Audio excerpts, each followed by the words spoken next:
saúdo os irmãos com a paz do Senhor. Amém.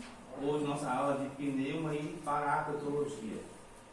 Vamos estudar sobre o Espírito Santo como vento, então, como Deus e como pessoa, como advogado.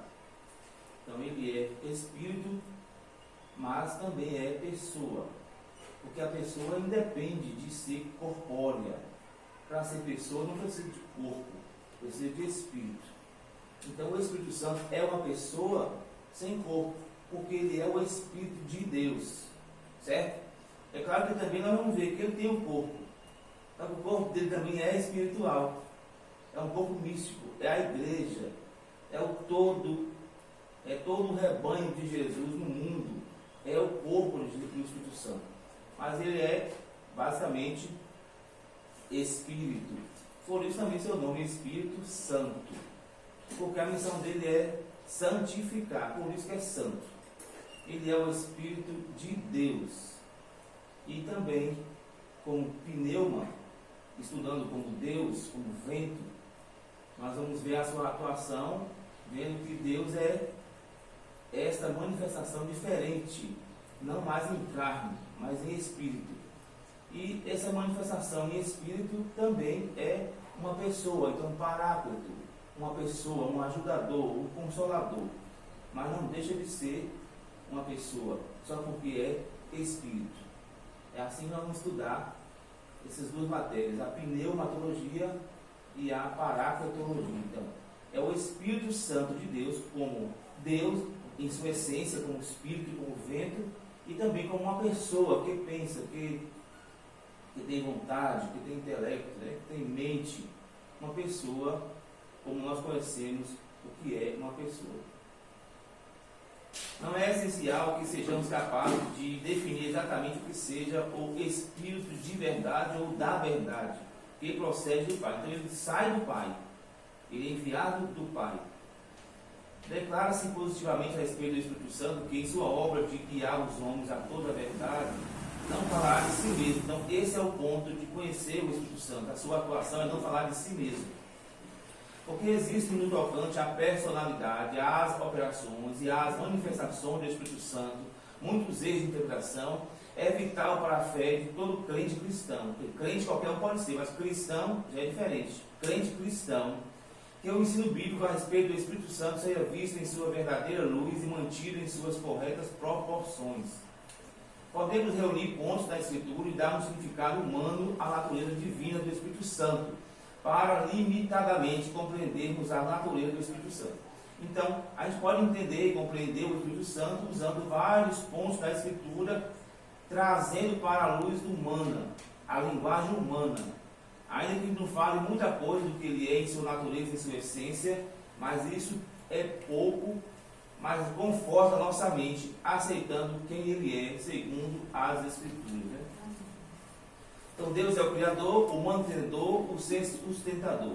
Jesus é o intercessor, o mediador, e o Espírito Santo é o consolador, o ajudador. É o paráclito ou paracleto. Como já falamos que o grego koiné perdeu-se a sua fonética, a forma de falar não tem aquela forma correta. Né? Então quem fala paráclito ou paracleto está falando certo. Isto é, advogado, auxiliador, defensor, protetor. Dessa forma, o Espírito de Deus, dado como agente de regeneração para tornar eficaz a salvação operada pela morte do Redentor.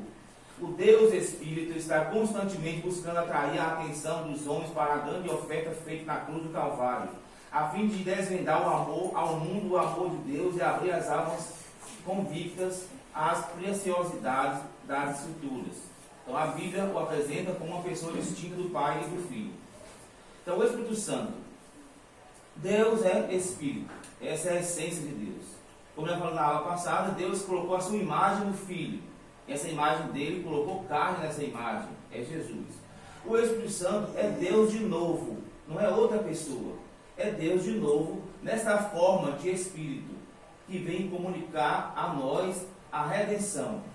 Como Jesus teve o seu tempo, ou Deus, na pessoa de Jesus encarnado, teve o seu tempo na terra para salvar o homem, agora essa salvação está sendo desenvolvida em nós pelo próprio Deus em Espírito de novo.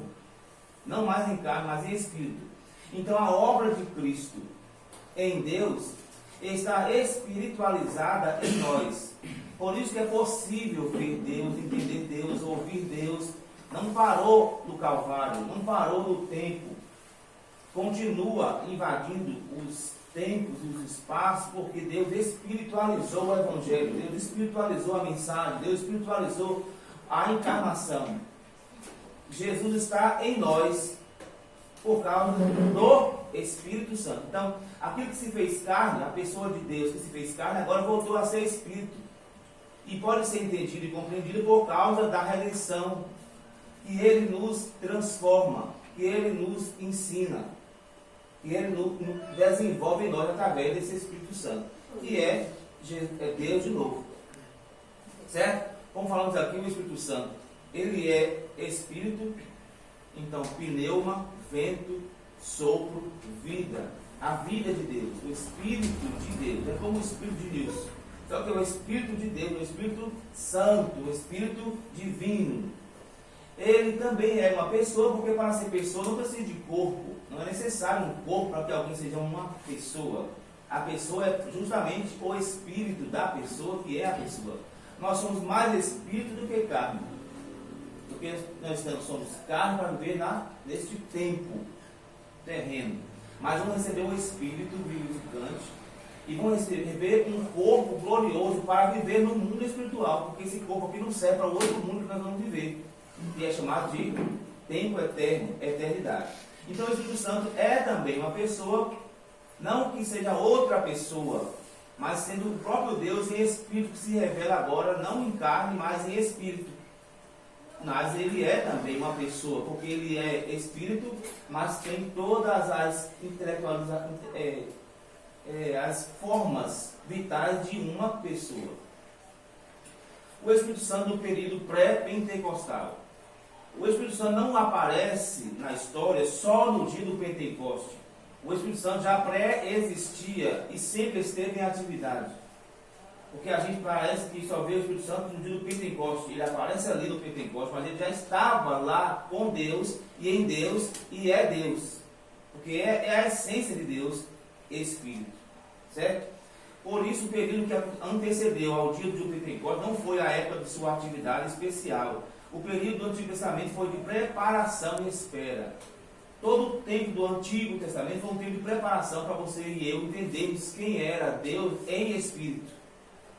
Então Deus se revelou de uma forma anatômica palpável, manifestando-se sobre os dois querubins em cima da arca e principalmente sobre a tábua da propiciação.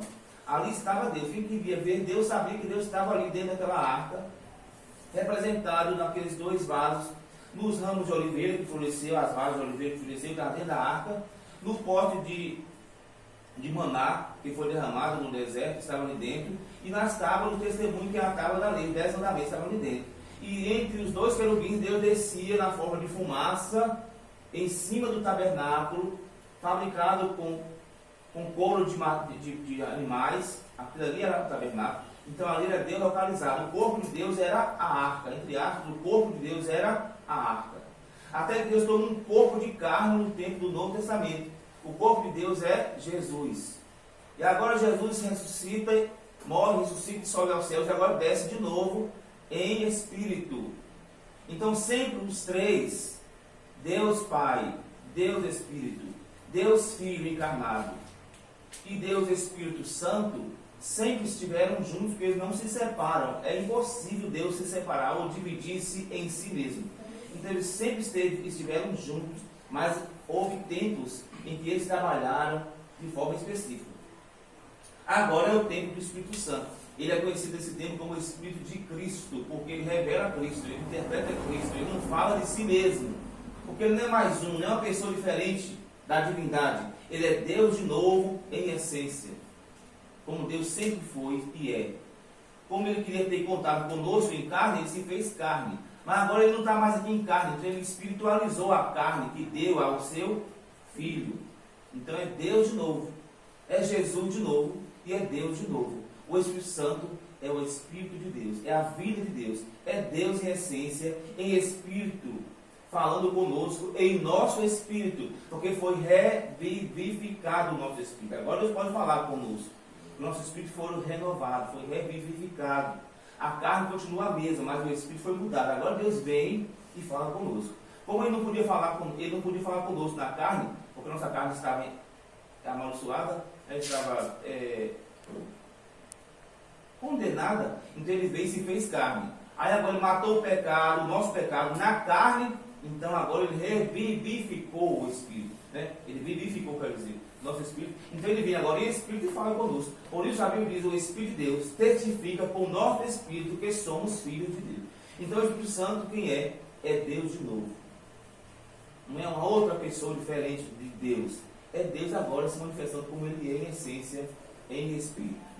Então, essa essência sempre existiu, já estava lá na eternidade, antes do Pentecoste. E depois do Pentecoste, esse período, o período pós-Pentecoste, que se estende do dia de Pentecoste até os nossos dias, pode legitimamente ser chamado de dispensação do Espírito. Agora é o tempo do Espírito. A palavra dispensação significa um tempo de teste que Deus testa o homem. Até o milênio, que vai ser 1000 anos de paz, é um tempo de teste, de paz, para ver quem fica fiel a Deus, mesmo no tempo em que tudo é bom. Entendeu? Então a dispensação é um período em que Deus testa o homem. Esse é o período do Espírito Santo, ou de Deus mesmo agindo como Espírito. Não como carne ou em carne, mas no próprio Espírito. Após o dia de Pentecoste, por meio do Espírito Santo, Deus veio para habitar nos homens. Ele veio para permanecer. O dia de Pentecoste marcou o raiar de um novo dia nas relações entre o Espírito Santo e a humanidade. Ele veio para habitar na igreja. Então, assim como Deus tinha um corpo no Velho Testamento, que era a Arca da Aliança, que ninguém podia tocar, não podia chegar perto e morria fulminado, não é assim? Só tinha que ter as pessoas certas para carregar. Assim como no Novo Testamento, Deus também tinha o seu corpo na carne, e que João Batista disse: nós tocamos a palavra da verdade. Eu toquei na eternidade, tocou em Deus ali. Era o corpo de Deus, o corpo de carne. Agora Deus também, em Espírito, tem um corpo, é a igreja. Um sem número de pessoas que ninguém pode contar quem é, mas é o corpo do Espírito Santo na terra. O Espírito Santo está mergulhado na igreja. Assim como Jesus, assim como Deus soprou no homem e tornou o homem alma vivente, né? Soprou nas narinas e disse: esse aqui agora é uma alma vivente. Assim como Jesus no Novo Testamento soprou no discípulo e disse: receba o Espírito Santo. Jesus soprou nos discípulos e receberam o Espírito Santo. Assim o Espírito Santo soprou na igreja e a igreja recebeu poder para testemunhar de Jesus. Então, toda a cabeça de Deus, não a trindade, mas a cabeça de Deus, o todo de Deus, soprou no homem.